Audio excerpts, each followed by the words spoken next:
जिस तरह से जंतर मंतर पर मध्य प्रदेश के भी तमाम युवाओं ने, छात्रों ने लाठी खाई, तो उनका आपको मजाक बनाने का कोई हक नहीं मांगनी पड़ेगी। तो यहाँ कैलाश विजयवर्गीय पलटकर क्या कहते हैं, वो कहते हैं कि भाई देखिए, अगर पेपर लीक हुआ था तो पेपर तो हो गया, अब कौन। मध्य प्रदेश में बीजेपी मंत्री कैलाश विजयवर्गीय हमेशा अपने बयानों में घिर जाते हैं। उनके बयान खुद उनको फंसा देते हैं और हाल फिलहाल में जंतर मंतर पर छात्रों का प्रदर्शन है। मांग है सरकार की कि पेपर लीक के सिलसिले में कठोर कदम उठाया जाए। शिक्षा मंत्री धर्मेंद्र प्रधान का इस्तीफा मांग रहे हैं छात्र। दूसरी तरफ संसद से लेकर सदन चालू है और इसमें लगातार विपक्ष और सत्ता पक्ष के बीच में बयानबाजी का दौर है। ऐसे में कैलाश विजयवर्गीय छात्रों को लेकर कुछ ऐसा कह देते हैं जिसके बाद कांग्रेस पार्टी सदन के बाहर धरने पर बैठ जाती है और मांग होती है कि कैलाश विजयवर्गीय जब तक छात्रों से माफी नहीं मांग लेते हैं तब तक वो अपना धरना खत्म नहीं करेंगे। जब तक कैलाश विजयवर्गीय माफी नहीं मांग लेते हैं वो पीछे नहीं हटेंगे, क्योंकि छात्रों का अपमान है और ये अपमान बीजेपी लगातार कर ही रही। आखिरकार कैलाश विजयवर्गीय ने ऐसा क्या कह दिया और क्या वाकई अब कैलाश विजयवर्गीय माफी मांगेंगे या फिर नहीं, इसी से जुड़े हुए तमाम सवाल हैं, क्योंकि मध्य प्रदेश की राजनीति में बीजेपी नेता ही खुद बीजेपी को ही मुश्किलों में डाल देते हैं अपने ही बयानों के चलते। चर्चा करने के लिए वरिष्ठ सहयोगी अमन जी मौजूद हैं। सर, वाकई कैलाश विजयवर्गीय ने ऐसा क्या कहा जिसके बाद कांग्रेस पार्टी के जो नेता प्रतिपक्ष है उमंग सिंघार वो धरने पर बैठ जाते हैं तमाम कांग्रेस के और विधायकों के साथ। दूसरी तरफ जो मांग है जंतर मंतर पर, क्या दूसरी वार्ता की जो बातचीत की गई है तो क्या वो संपन्न हो पाएगी और क्या उसमें कोई नतीजा निकल पाएगा, क्या लगता है आपको? देखिए, बिल्कुल जाहिर बात है, शुरुआत में आपने जैसे कहा कि कैलाश विजयवर्गीय हमेशा अपने बयानों के जरिए चर्चाओं में रहते हैं और यहाँ पर भी जो छात्र धरना कर रहे हैं उनको लेकर जिस तरह के शब्द उनके थे उस पे कांग्रेस पार्टी के नेताओं को, विधायकों को घोर आपत्ति थी और जिस तरह से देखा गया कि तमाम जो विधायक थे वो इसका विरोध करते हुए भी दिखाई पड़े और उसके बाद में कैलाश विजयवर्गीय बाकायदा वहां पर आते हैं, बातचीत करते हैं कि भाई ऐसा मैंने क्या कह दिया। तो तमाम लोग कहते हैं कि देखिए, नीट एग्जाम में जिस तरह की धांधली हुई, जिस तरह से पर्चा लीक हुआ, जिस तरह से तमाम छात्रों ने अपनी जान दे दी, तो ऐसे में उनको लेकर आपको संवेदनशील होना पड़ेगा। जिस तरह से जंतर मंतर पर मध्य प्रदेश के भी तमाम युवाओं ने, छात्रों ने लाठी खाई, तो उनका आपको मजाक बनाने का कोई हक नहीं है। और इसके बाद में तमाम जो वहां पर बैठे हुए लोग थे वो ये कहते हैं कि आपको माफी मांगनी पड़ेगी। तो यहाँ कैलाश विजयवर्गीय पलटकर क्या कहते हैं, वो कहते हैं कि भाई देखिए, अगर पेपर लीक हुआ था तो पेपर तो हो गया, अब कौन सी दिक्कत आपको बचती है। तब कांग्रेस पार्टी के लोग कहते हैं कि देखिए, पेपर तो हुआ लेकिन सिर्फ नीट नहीं बल्कि इसके अलावा 152 ऐसे पर्चे हैं, ऐसे एग्जामिनेशन है जो एक तरीके से जो लीक हुए उसको लेकर भी जवाबदेही तय होनी चाहिए। और जिस तरह के शब्दों का आपने प्रयोग किया है, यानी कांग्रेस पार्टी के विधायक ये बात कह रहे थे कि जिस तरह के शब्दों का आपने प्रयोग किया है उसके लिए आपको माफी मांगनी चाहिए। और कैलाश विजयवर्गीय कहते हैं कि मैंने ऐसा कुछ नहीं कहा और ये कहते हुए वहां से आगे बढ़ जाते हैं और उसके बाद तमाम जो कांग्रेस के विधायक थे वहां पर जोर जोर से कहने लगते हैं, कैलाश विजयवर्गीय माफी मांगिए। तो अपने आप में जो जंतर मंतर पर जो प्रोटेस्ट है वो जंतर मंतर पे तो हो ही रहा है, लेकिन बाकी तमाम राज्यों में भी इसकी जो पकड़ है वो मजबूत होती हुई दिखाई पड़ रही, क्योंकि कल ही कांग्रेस पार्टी की तरफ से राहुल गांधी, प्रियंका गांधी और तमाम जो उनका पूरा कुनबा है वो पीएम आवास के थोड़ा पास में ही एक बड़ा प्रदर्शन कर। और उसके बाद संसद में भी हमने देखा कि जिस तरीके से विपक्ष जो है वो इस मुद्दे को उठाता हुआ दिखाई पड़ा। उसके बाद सरकार भी दबाव में आई और यहाँ पर देखा गया कि सरकार की तरफ से कहा गया कि भाई हम चर्चा के लिए तैयार हैं। तो जाहिर बात है कि यहाँ पर अब जो नीट का जो मुद्दा है ये बड़े लेवल पर आ गया। वैसे में सरकार और विपक्ष जो है वो पूरी तरीके से आमने सामने तकरार की स्थिति में है। अब ऐसे में सरकार क्या फैसला करती है ये आने वाले दिनों में देखने वाली बात होने वाली, क्योंकि धर्मेंद्र प्रधान का इस्तीफे को लेकर अभी भी जो विपक्षी दल है पूरी तरीके से मुखर है। और ऐसे में धर्मेंद्र प्रधान क्या जो शिक्षा मंत्री अपने पद से इस्तीफा देंगे और कैलाश विजयवर्गीय जिस तरह से इस मुद्दे को बेहद हल्का फुल्का बता रहे हैं क्या ये मुद्दा अब बीजेपी के ऊपर भारी पड़ता हुआ दिखाई पड़ेगा? बिल्कुल, अगर हम बात करें तो लगातार छात्रों के अंदर आक्रोश है और इसी आक्रोश का जो एक नतीजा था हमने 20 जुलाई को देखा।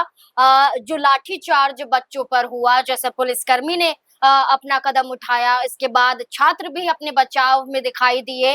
सर, जैसे ही ये कहा गया कि खुद कांग्रेस पार्टी की तरफ से कहा जा रहा है कि कैलाश विजयवर्गीय ने सदन के अंदर ये कहा कि जो छात्र हैं वो कीड़े हैं, राष्ट्रद्रोही हैं, ऐसे शब्दों का इस्तेमाल उनके जरिए जी। किया गया। लेकिन वो खुलकर वीडियो में ये कहते हुए भी नजर आए, जैसे आपने कहा कि उन्होंने कुछ कहा ही नहीं है, जी। क्यों आप इसको हवा देने की कोशिश कर रहे हैं। जी। लेकिन छात्रों के अंदर इतना गुस्सा भरा कि वो इंदौर में कैलाश विजयवर्गीय के खिलाफ ही प्रदर्शन करने उतर जाते जी। हैं, उनके घर के अंदर तक घुस जाते हैं, 2 छात्रों को गिरफ्तार भी कर लिया जाता है।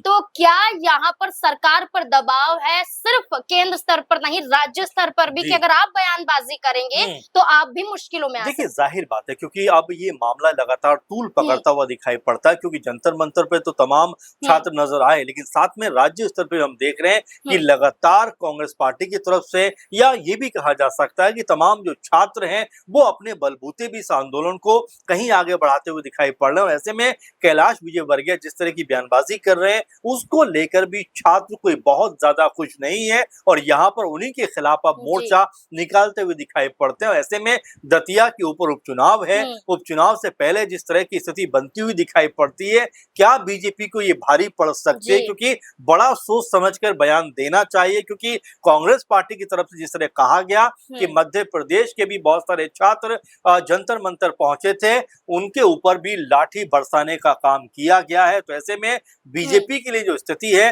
नाजुक स्थिति, और ऐसे में जो बयानबाजी है बहुत सोच समझ के करनी चाहिए, क्योंकि ये बयानबाजी आपके ऊपर कहीं भारी ना पड़ जाए। क्योंकि दतिया के ऊपर उपचुनाव है, बांकीपुर पे उपचुनाव है, गुजरात की एक सीट के ऊपर उपचुनाव है, उससे पहले अगर इस तरह की बयानबाजी होगी तो जैसा लगातार देखा जा रहा है कि छात्र नाखुश हैं, तो इसका चुनाव के ऊपर भी असर पड़ता हुआ दिखाई पड़ सकता है। बिल्कुल, आपने कहा कि उपचुनाव है और मध्य प्रदेश में दतिया विधानसभा सीट पर उपचुनाव है। तो क्या लगता है, क्योंकि जब से ये हम प्रदर्शन देख रहे हैं तो अब नरोत्तम मिश्रा भी दतिया पर नजर नहीं आ रहे हैं, वरना शुरुआत में सबसे पहले उनका ही चेहरा नजर आया। कैलाश विजयवर्गीय को प्रचारक बना रखा है, वो भी दतिया पर नजर नहीं आते हैं। लेकिन कांग्रेस पार्टी की तरफ से हम देखें तो जीतू पटवारी हो या फिर अवधेश नायक हो या कांग्रेस के बड़े चेहरे हो, वो खुलकर प्रचार प्रसार कर रहे हैं। हाल फिलहाल में जीतू पटवारी को ट्रैक्टर चलाते हुए खेत में देखा गया, यानी कि वो एक संकेत, यहाँ संदेश किसानों को लेकर देना चाहते हैं। तो आप क्या देखते हैं कि दतिया में कांग्रेस पार्टी का लगातार पहुंचना और बीजेपी की तरफ से कैलाश विजयवर्गीय का ना पहुंचना, नरोत्तम मिश्रा का अब गायब हो जाना, और यहाँ अगर हम बात करें आशुतोष तिवारी की, उनको लेकर जनता के बीच में ये माहौल बनना कि उन्हें पहचाना ही नहीं जा रहा है, क्या और असर पड़ेगा? देखिए, बिल्कुल इसमें कोई दो राय की बात नहीं है कि दतिया सीट की अगर बात करें तो बिल्कुल यहाँ पर बीजेपी जिस उत्साह में दिखाई पड़ रही थी वो उत्साह कहीं ना कहीं ठंडा होता हुआ दिखाई पड़ता है, क्योंकि आशुतोष तिवारी के समर्थन में अब तक कोई बीजेपी के बड़े चेहरे दिखाई नहीं पड़े। यहाँ तक कि जो नरोत्तम मिश्रा ये कहते हुए नजर आए कि मैं घर घर जाऊंगा, गांव-गांव जाकर लोगों को से समर्थन जुटाने का प्रयास करूंगा, अब वैसा दिखाई नहीं पड़ता। वही कांग्रेस पार्टी का जिक्र आपने किया, तो बिल्कुल इसमें कोई हैरानी की बात भी नहीं है कि जीतू पटवारी जो है वो बेहद जमीनी स्तर पर जाकर कार्य करते हैं, इसीलिए कांग्रेस पार्टी को एक नई तरीके की जो जान है वो उन्होंने दी है। मध्य प्रदेश के अंदर हर चुनाव में, हर मौके पर वो सबसे आगे खड़े हुए दिखाई पड़ते हैं और चुनाव प्रचार जो कर रहे हैं उसमें तमाम घरों पर पहुंचते हैं। अभी कुछ दिनों पहले एक घर में पहुंचे और वहां पर रोटी जो है हाथ पे रखकर खाने लग गए और ये कहने लगे कि भाई कुछ दिक्कत की बात नहीं है, अगर थोड़ा अचार है तो वो ले आओ, मैं उसी से खाना खा लूंगा, थोड़ी प्याज है या वो ले आओ, यानी कि अपने आप को उन लोगों के बीच में ले जाकर उन्हीं की तरह का दिखाने का प्रयास यहाँ पर जीतू पटवारी ने किया। और अब एक फुटेज आया जिसमें ट्रैक्टर चला रहे हैं, धान की रोपाई करते हुए नजर आते हैं, तो ये बताता है कि लोगों से जुड़ाव आपका किस तरीके का है। लेकिन यहीं अगर हम बीजेपी खेमे की बात करें तो अब तक कोई बड़ी बयानबाजी या अब तक कोई बड़ा जनसंपर्क नहीं हुआ है और ऐसा लगता है कि चुनाव में आशुतोष तिवारी कहीं ना कहीं अकेले यहाँ पर पड़ते हुए दिखाई पड़ते हैं, क्योंकि चुनाव को महज 7-8 दिन का वक्त रह गया, क्योंकि 30 जुलाई को चुनाव है। हम 22 तारीख में आज बात कर रहे हैं, 28 जुलाई को चुनाव प्रचार खत्म हो जाएगा। तो ऐसे में 4-5 दिन में क्या बीजेपी के बड़े चेहरे नजर आएंगे या आशुतोष तिवारी अकेले दम पर चुनाव लड़ते हुए दिखाई देंगे? एक और सवाल सर, दामोदर यादव को लेकर, और अगर हम दामोदर यादव की बात करें तो अक्सर उनके भाषणों में कांग्रेस पार्टी को घेरने वाले बयान नजर आते हैं, लेकिन बीजेपी के खिलाफ या नरोत्तम मिश्रा के खिलाफ या आशुतोष तिवारी के खिलाफ अक्सर दामोदर यादव को बोलते हुए नहीं सुना गया है। तो क्या देखेंगे कि क्या वो अपने आप को इस सीट पर जिता पाएंगे, क्योंकि चंद्रशेखर आजाद की पार्टी से उतरे हैं और यादव समुदाय का बहुत बड़ा फैक्टर इस सीट पर नजर आता है। लेकिन बीजेपी के खिलाफ बयानबाजी ना करना, लेकिन घनश्याम सिंह के खिलाफ लगातार बयानबाजी करना क्या बताता है? देखिए, पहली बात तो ये है कि दतिया चुनाव में जिस तरह से दामोदर यादव की एंट्री होती है, उसको लेकर कांग्रेस पार्टी के बहुत सारे नेता ये कहते हैं कि भाई दामोदर जो है वो बीजेपी के कहने पर यहाँ पर उतरे हैं ताकि वोट काट सके। और ये सवाल जब दामोदर यादव से पूछा जाता है तो भड़क जाते हैं, कहते हैं कि भाई क्या वोटरों पे हक सिर्फ कांग्रेस पार्टी का है? क्या कांग्रेस पार्टी के बाप की बपोती है? इस तरह के शब्दों का इस्तेमाल करते हुए दिखाई पड़ते हैं। और यहाँ पर अगर समीकरण को देखें तो जिस तरह से आपने भी कहा कि देखिए नरोत्तम मिश्रा को लेकर वो ये कहते हुए नजर आते हैं कि उनसे मेरी बातचीत होती रहती है, कई दफा उन्होंने मुझे फोन किया, मेरी तबीयत खराब थी तब मुझसे हालचाल पूछा। यानी कि ये बताने का प्रयास करते हैं कि बीजेपी नेताओं के साथ में उनकी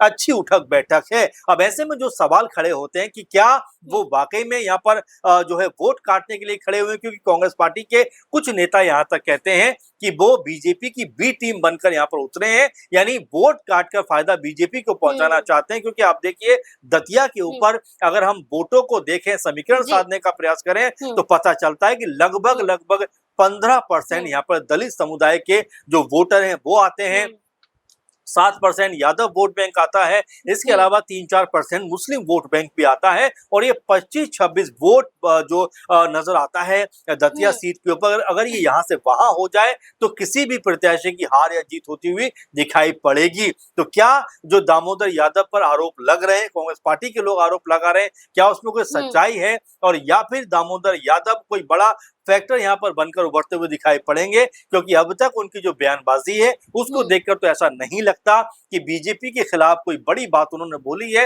वो कांग्रेस पार्टी पे ही हमलावर लगातार होते हुए दिखाई पड़ रहे हैं।